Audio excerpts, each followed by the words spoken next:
Welcome to our father-daughter podcast, Appa&Chino. I'm Bashan, And I'm Alexis. and I'm going to kick us off and start us off at first. And Lexi, how do we come up with the name Appa&Chino for our father-daughter podcast? So I believe we came up with the name because, for one, that's Appa. And all the grandbabies call him Appa. I have 2 kids, and his first grandbaby was London, and that's from his niece slash daughter. And so she started calling him Appa, and then for me, my life is on shuffle. His life is on shuffle. Both of our Yeah, lives is we're on busy. shuffle, right? Yeah, we have busy lives. It's hectic, it's crazy. So I was like, why not I just be called Chino? Because I love me a good Frappuccino. Yeah. And so we even bought our Frappuccinos today. Yeah. Get a little sip. Because we just need a little bit of energy. So yeah, that's how the name came up. Okay. I agree. I think you got it spot on. And Appa comes from a Korean story about a Korean father whose name was Appa, and Appa means father in Korean. I fell in love with it. Called Kim's Convenience Store. You may want to go check it out. Oh, that's where you got that from? Yeah, I did not, yeah, I did not know that. So Kim's Convenience Store is one of my favorites. So It's on his Netflix. name is it's on Netflix. His name is Appa, and his mother, the mother name is Uma on the show. I fell in love with it, and once I said I was going to have grandkids, that's what I wanted to be called. I wanted to be called Appa. I did not know that. Yep. And so since we live busy lives, coffee fuels our day. And so Appa&Chino is who we are. And so we're glad to come and share with you guys in a father-daughter podcast, because one of the things we said that was missing, then we looked around and stuff like that, there was not a lot of fathers that was having these conversations with their daughters, especially Black fathers. And so Lexi brought the idea to me, pitched it, and here we are. Yeah. So basically what we're going to be talking about is faith, family, and finances. And we're going to be talking about a whole bunch of other topics, but our focus will kind of, be on those. Yeah. And growth. Yeah. So we invite you guys into the conversation, but now let's dive into the conversation. Our first episode, Right. Setting the tone. So I'm going to let you kick it off, Lex. Okay. So my first question is, with me being your daughter, what was your first thought when you found out that you was expecting a girl? And what do you think most fathers' thoughts are when they are having a girl? All right. So this was probably in 2000 that I found out that we were expecting you. And so how that came about was we had already had Caleb, which is my oldest son, and we had Caleb probably about 2 years or so. And we had talked about having kids, another child, but we wasn't really like hard set on whether we was going to have one or not.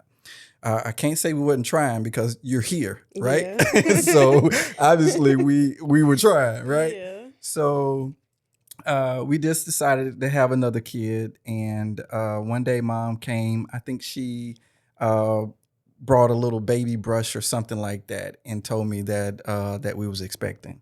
Now, mind you, I was kind of fresh out of school.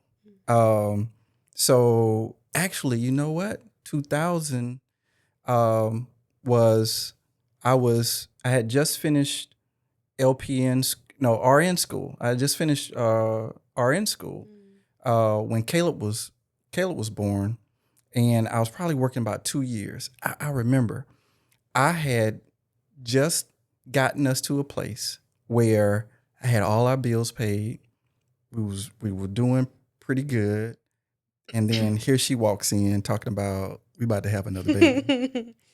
So I gotta admit, like, it was a scary time for me Scary? at first, because like we already had one baby. We were a young family. We didn't have much, and we were living in a house at the time. I don't know if you know this story. We was living in a house at the time, and the person that we had, I put all my money down on this house because my credit wasn't good enough. I was fresh out of school. So I was going to lease to own this house. And I put everything I had at that time, like I think it was like $5,000. It was like it was like a lot of money to me then. And I put it down on the house, and I got the house fixed up. I got it repaired. I got it all nice. And we had worked out agreement. They were going to lease to own the house to me. And the people that we were going to do the lease finance with, they moved out of state, and they filed bankruptcy on the house in a whole nother state. I didn't know that. Yeah. So on top of being told I'm supposed to be happy because you're coming, I got this going on at the same time. And Titi Tanya actually, she was, I contacted her. And so she was of course, in Georgia at the time. And she helped write letters and try to request them to do something to help us out and all that kind of good stuff. But, it was in the courts, and so that was it with that. But on a more personal note, I was nervous. It was a scary time. I didn't know what to expect. And it just felt like a lot of responsibility. So what was coming from more so like you're having 2 kids, not like nothing about me being a girl. Yeah, it was just more so you got to have 2 kids. Yeah. So about finding out having a girl, we didn't do the gender reveal and all that stuff like y'all do. Like okay. y'all. So when did y'all find out? I think you go to your visit and just, they just show you one day, and I found out that I'm having a girl, and I always wanted a boy and a girl. So I was happy about that. But you was just like, oh my God. Yeah, I'm just figuring out like how I'm gonna do Pampers. Yeah. Like we gotta figure out a place to stay, the whole 9. But I can get into the rest of the story and tell you how God worked that thing out. Okay. We can talk about that later in another episode. So the second question to that is, like, do you think other men are like you? Like, it's not really like just like, oh, I'm having a girl, or do you think men feel some type of way when they're having a girl or having a daughter, at least? Yeah, I really do. I mean, there's a level of excitement, but then if you're a real dad, if you really trying to be a real dad and you're trying to be there for your family, be there for your kids, there has to be a level of anxiousness.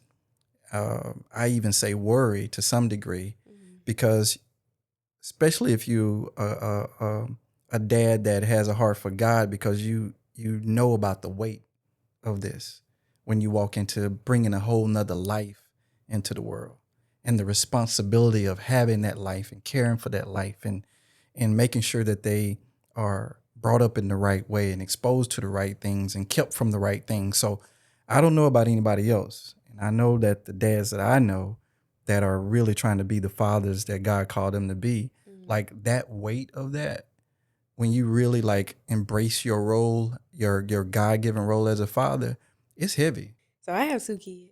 And when I told you I didn't share with my mom, I was going to surprise her, end up running my mouth too much. But I remember, telling you, like, I got the results in. We were in Florida, and the results had just came in of what I was having. So you were supposed to help me plan the gender reveal. So I'm like, Dad, let's go outside. While Cole is not paying attention, let's go outside. Let's go outside real quick. Let's read these results. And so I pull out my phone. I go to my chart or whatever. I'm looking at the results. And we kind of like 1, 2, 3, look. And so we scrolling down. I see girl. I'm like, yes, I got my boy. I got my girl. Like, we on the pop, and I'm done. Okay, I ain't worried about nothing else. So then I look over. Appa, aka Sean, he boo-hooing. He's like, oh. I'm like, what's wrong?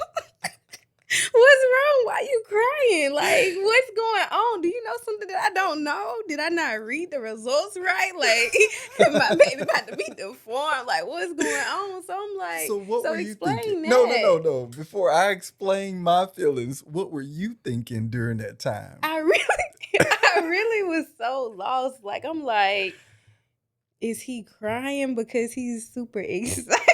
He don't know what he gonna do with a granddaughter, or like, should I have something to be afraid of? I did not Yeah. know.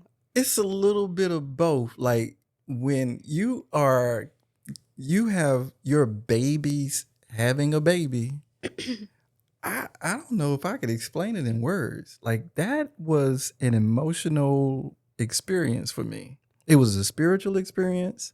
It was an emotional experience.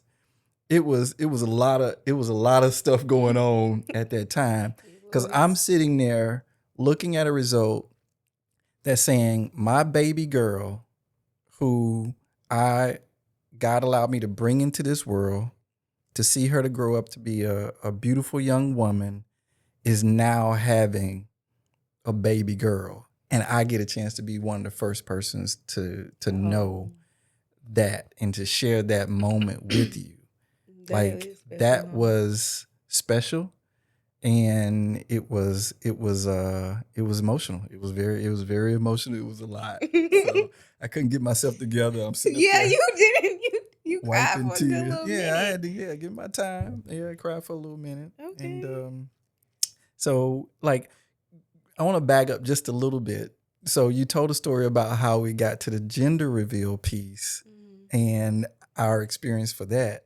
But then like do we want to jump into like I know we may be jumping ahead a little bit, but it made me think about it. My reaction when you told me that you was having the second baby just Oh in general. Lord. Do we want to go there? Is that a do you think the uh, audience is ready for that? I mean, you done brought it up now. I wasn't planning on bringing it up, but I guess we can bring it up. Okay. So you want me to start? I'm asking a question. Like So, how was explain my reaction to that and oh then my what are your God. thoughts about? So first of all, I did the most. I did the most because okay. So my son he was probably about 4 months. So he was fresh. Like my baby was fresh out and I'm finding out I'm having another baby. You talking about scared.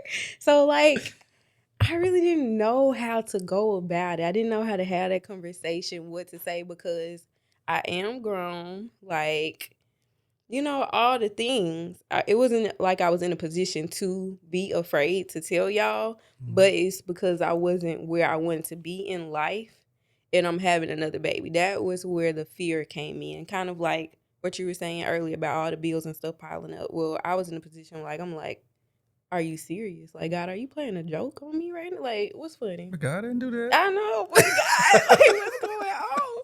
So, anyways, right? So, me and my cousin, I found out the day before me and Jazz was supposed to go to Maryland, right? Uh Something just told me, like, just take a test, just see. Like I'm like, I really didn't think I had anything to worry about. But something just told me to do it because I was actually trying to get a little bit skinnier. I saw it and I threw the test and I go, you don't know this, but like I called Sienna and I just boohoo cried. I just cried. Oh my gosh, I cried my little heart out because I just didn't know how I was gonna make it. Like with 2 kids, Cole is 4 months. This is my first time being a mom. I'm learning now. I got another baby on the way. Like I just was not in a good predicament at the time. It was a lot going on. And so yeah. And so I waited a week before I told y'all. And I'm dramatic. Very dramatic. So I wrote a letter. I didn't even have the guts to say it out loud. I wrote a letter. And okay, so you mean a lot to me. And your opinion matters. And so the way that I approached it was like I just did the most. I was like, I know, didn't I say like I know I just had cold, but something something in the letter and I don't know. I don't really remember what all I wrote, but I just know I could approach the situation better. But I But was you trying to get it off of me. but you do understand, I guess, like my experience on like what I shared as a father, Mhm. you as a young mother now, right? Mhm. That weight and that experience Yeah. and of your the responsibility, especially if you're trying to be a good mom or good Right. dad, Right. that really taking it serious and what God has placed in your hand, like Yeah. you felt that. You can Yeah. say you felt that too. Yeah, I dive deeper. So yeah, I'm a single mom at this point, living back with my parents, about to bring another child in their home. Not my own home, but their home. So that put in that weight of like it was nothing to feel guilty about or shameful about, but because that's what I'm saying. I wasn't established and I wasn't where I wanted to be at. Hmm. That's where that shame came. And like instead of just taking ownership of it, I was trying to like put it off like y'all don't judge me, you know? Oh, you I did go there. You did. You did. You did. just I think was that's oh my good though that god. you share that, because I think other daughters and other fathers that have to go through that Yeah. need to hear like Yes. that happened. So you almost, it felt like you was blaming And I me. was kind of like fighting. Like Yeah, it yeah, was like a yeah, fight without a fight. yeah. And but I It really was just a wanted a hug. yeah. That's all I wanted.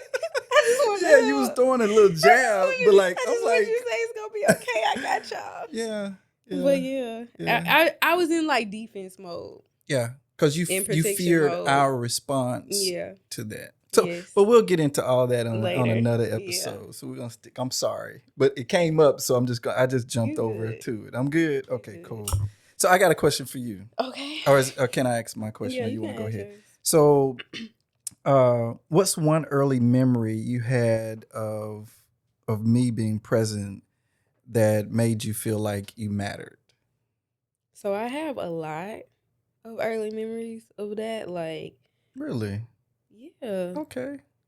Why you look like I that? want to hear them. You know, fathers don't get a chance to hear all the good stuff. We get the bad stuff a lot of times, But I but don't not the like my good. age range are kind of like fluctuating for like my memories. It's like moments, you know? Yeah, It's yeah, like yeah. moments. We're talking early. So I would say like some of my memories is the nights that we would do like devotionals.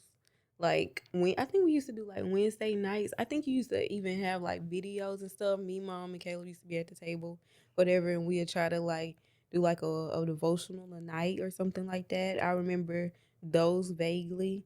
And then I also remember like I think because I love to dance, what stood out to me was like those dancing moments. So I remember like this was before, definitely before TikTok and Instagram, but this was, I don't know what was out, but it was like we did some video in at Kensington in your office, and it was like I got the that's all I remember. I don't remember the words, I don't remember nothing, but me and you was dancing, and I think you, in my eyes, that went viral. It might not went viral to the world, but it went viral.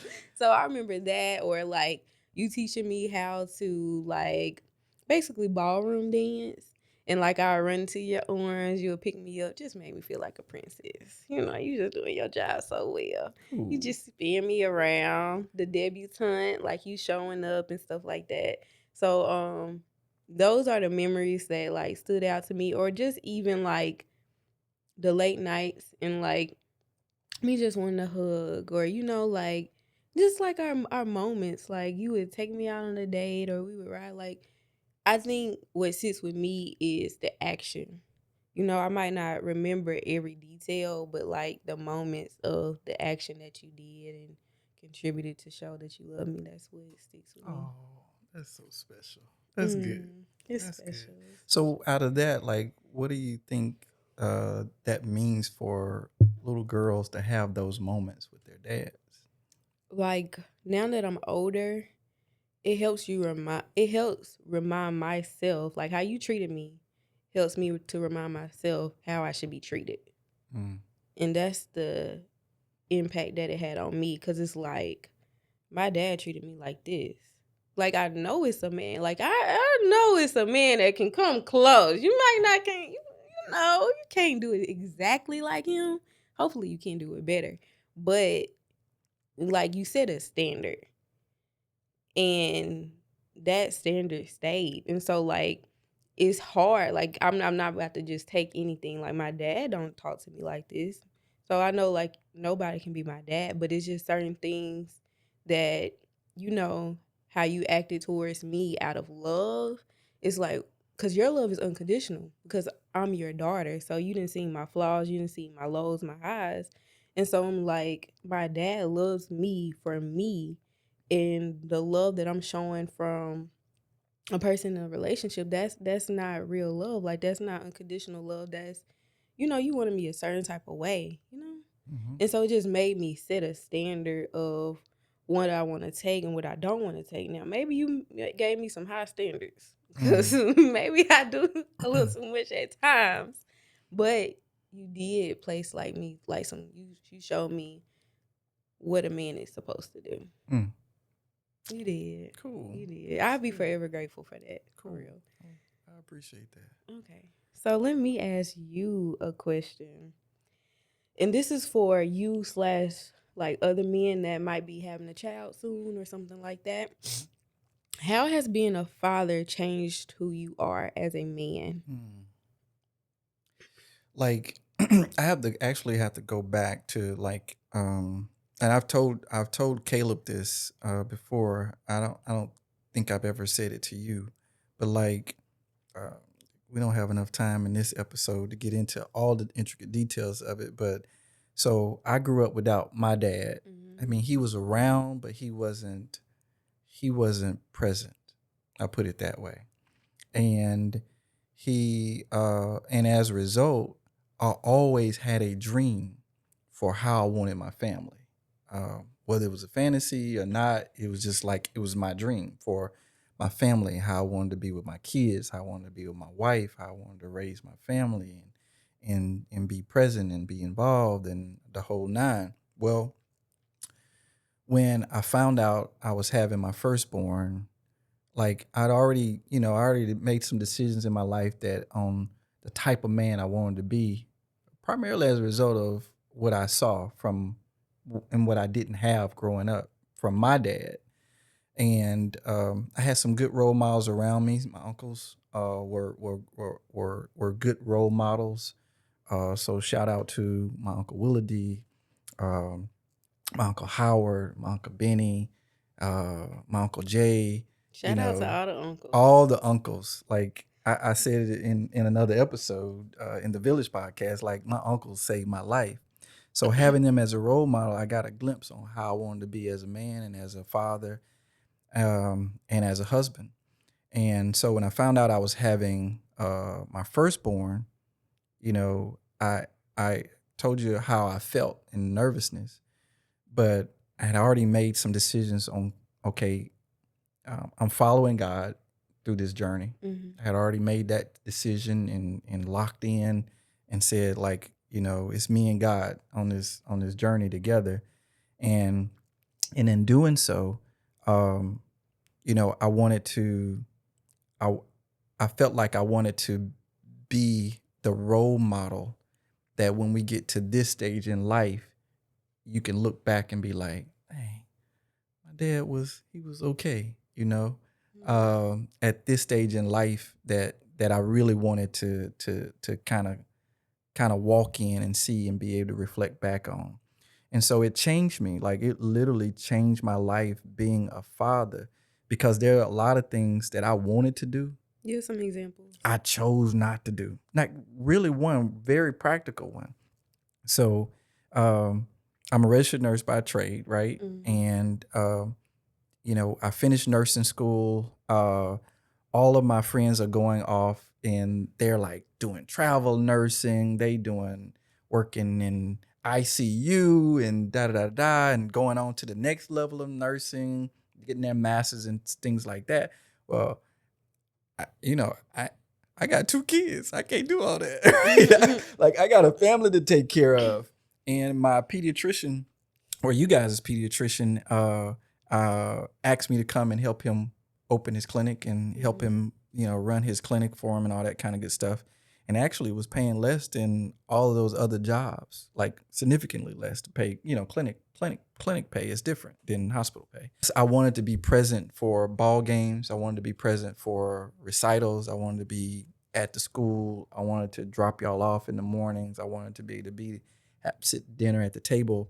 I made a sacrifice at that particular time for a segment of time where I did not do that. Like I didn't go and seek after the money. Okay. One of the things that I learned early on, I said, if you take care of God's business, God will take care of you. And so money became secondary. It wasn't on the table because my family became first. Gotcha. And what I wanted to be there, be present. And so I decided I'm not going to chase the money. I'm going to be here and be present and put time in with my family. And that's a tangible example that I can honestly say, like, how it changed my life, like being there, being present, being involved, and being here to see you guys grow. And then gradually I moved on and did some things. And even in that, I don't think you guys really understand the sacrifices I made in order to still be present, even when I started traveling as well. What are some characteristics that you think you gotta let die though? Like when it comes to Oh stepping yeah. into parenthood Oh as a yeah. man. So I was very selfish, like super selfish. Like I'm the youngest of 7 kids. My sisters take care of me. All that kind of good stuff. And so I was super selfish. So when mom and I got married, like she had a lot to deal with me Oh, I because believe yeah, she had a it. lot to deal with because like I was used to being catered to My and all bad. that stuff by being the youngest. And I know I was selfish now. Well, how did that play into what has to happen as a man is that you gotta die to self if you're really gonna be the man that God called you to be. Like I mean, at the end of the day, and it's like die to self. What does that mean?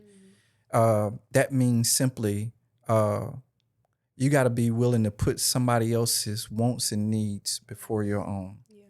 And there's a whole phase in my life where I almost kind of lost myself for a little bit. I had to balance that thing back out because I mean all I thought about was what you guys needed, what you wanted, what was the example that was being set, and what kind of people you need to have in part of your life, and what you need to be getting exposed to, and what you need to be learning, and all those things. As a father, I feel like it was my responsibility. God gave you guys to me, and so those are the things that I think are the characteristics I think that I wanted to portray: a good role model, being present.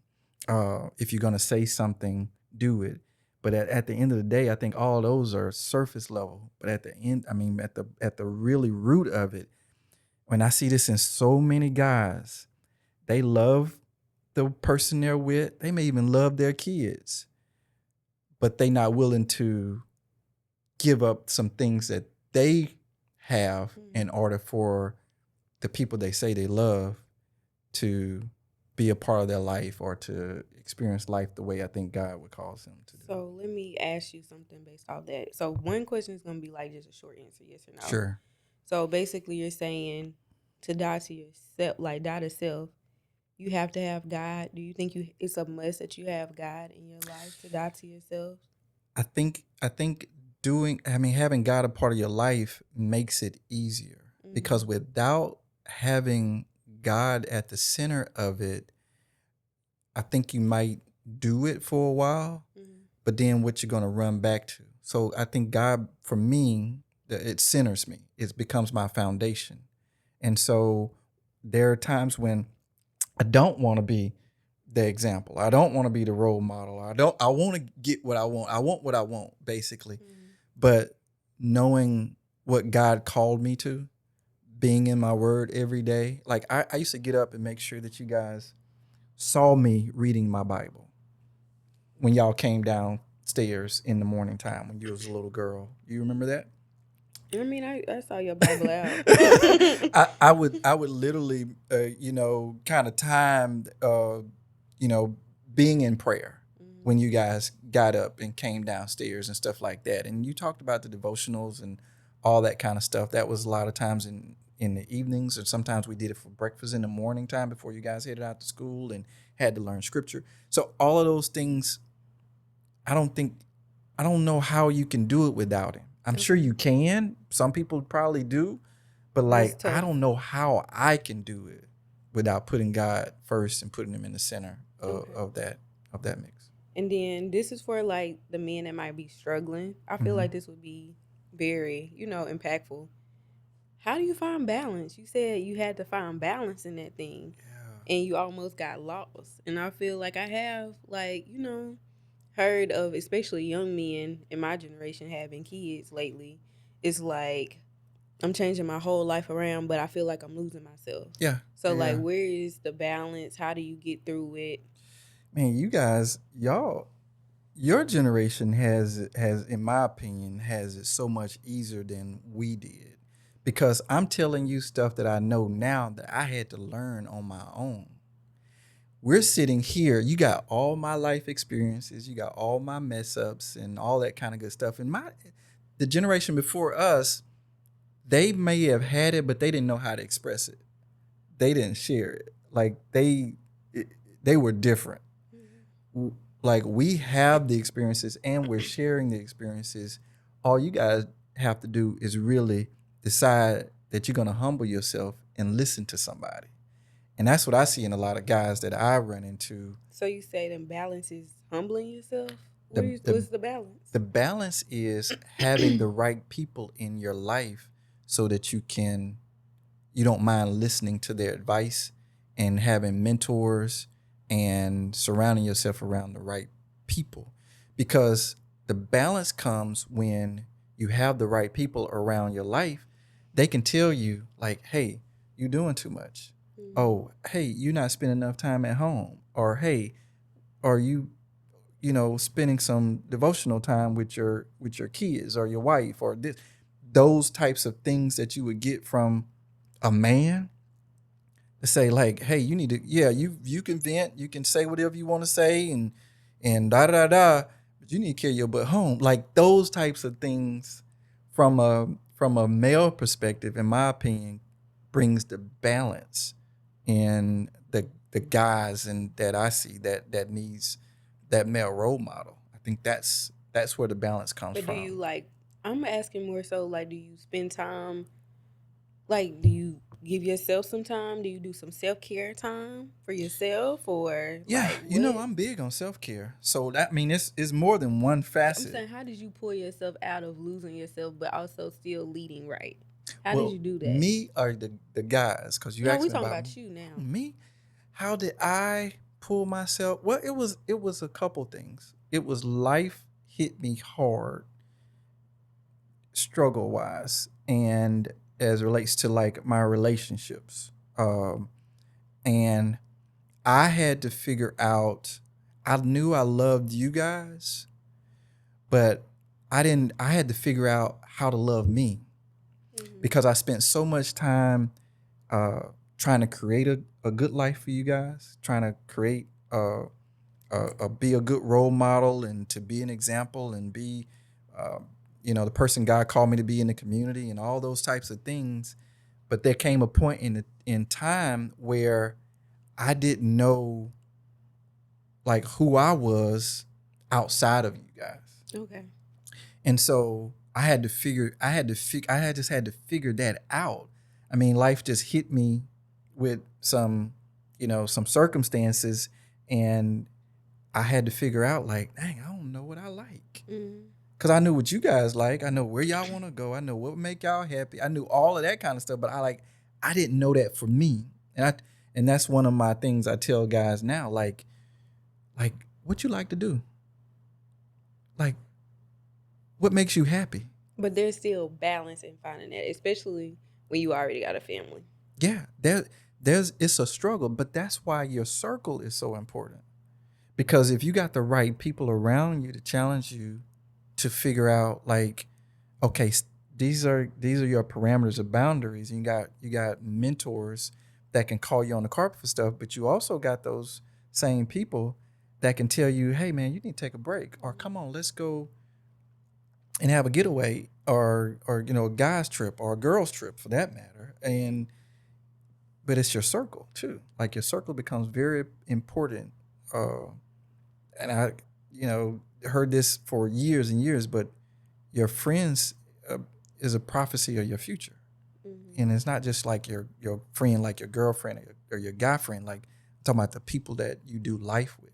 is a prophecy of your future. You can look at your people that you hang around and determine probably much how who you going where you're gonna go and what you're gonna do in life.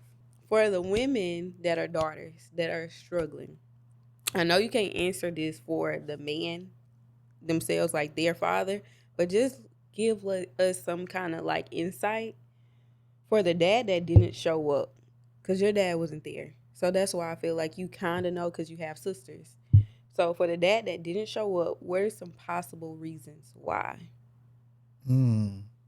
If I could go back in time, when my dad died, um, you know, he had come back around in my life, and actually, I went through a period where I didn't, um, I was angry with Mm-hmm. him for not being there, and I went through all those emotions and all that kind of good stuff, and but right before he died, a couple years before he died, I made peace with it because I had given my life to Christ, and he walked me through this journey of finding a place of peace and wholeness with that.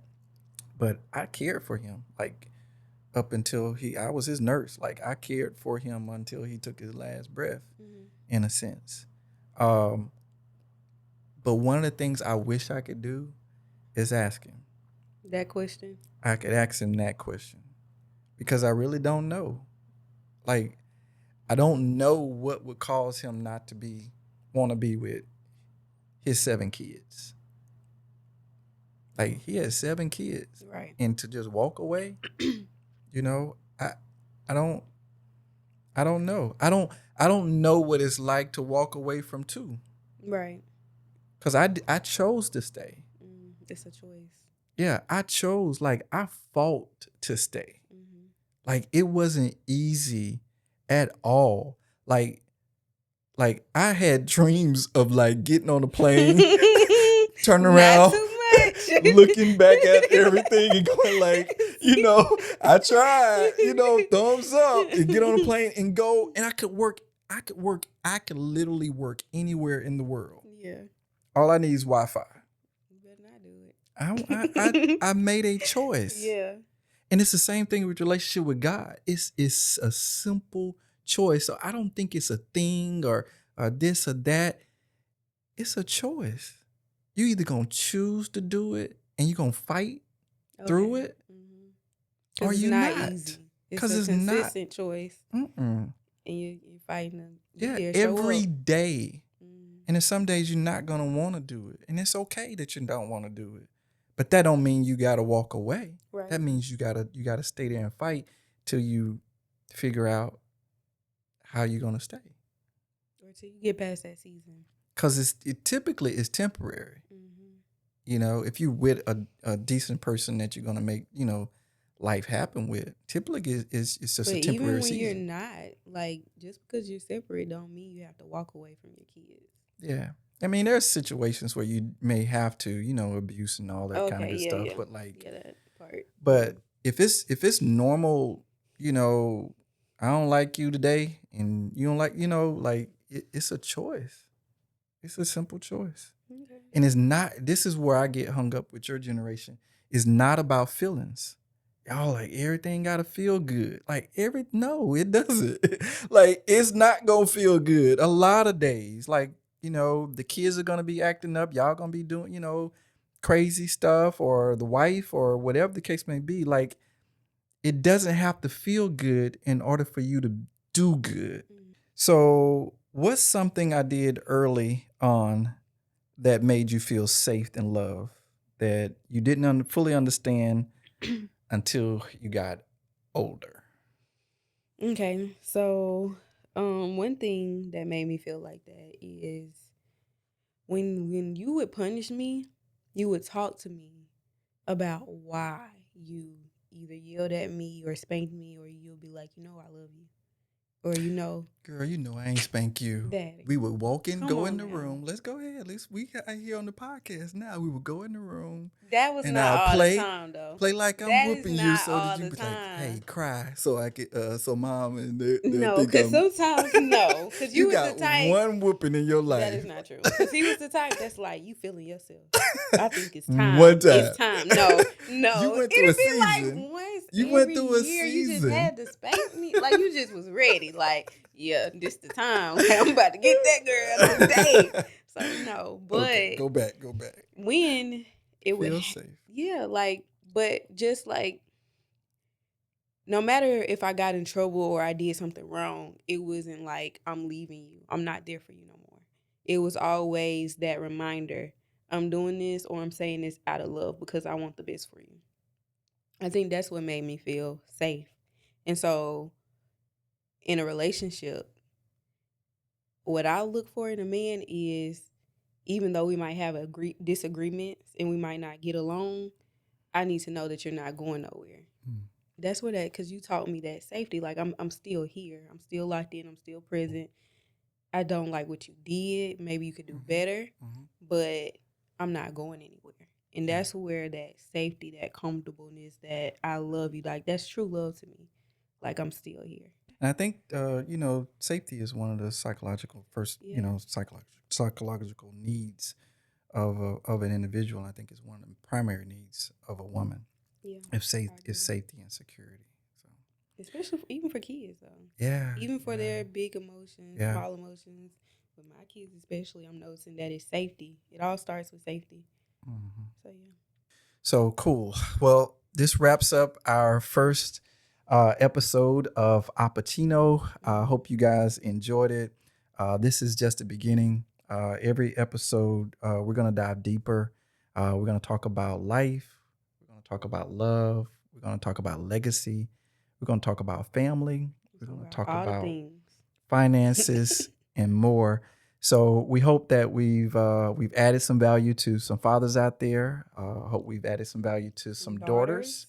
And hopefully you'll sit down and either look at this together or share it with another dad or share it with another daughter. Mhm. And we look forward to seeing you guys again Stay tuned. in the next episode of Appa&Chino. Thanks for joining us. Appa and Chino, life on shuffle.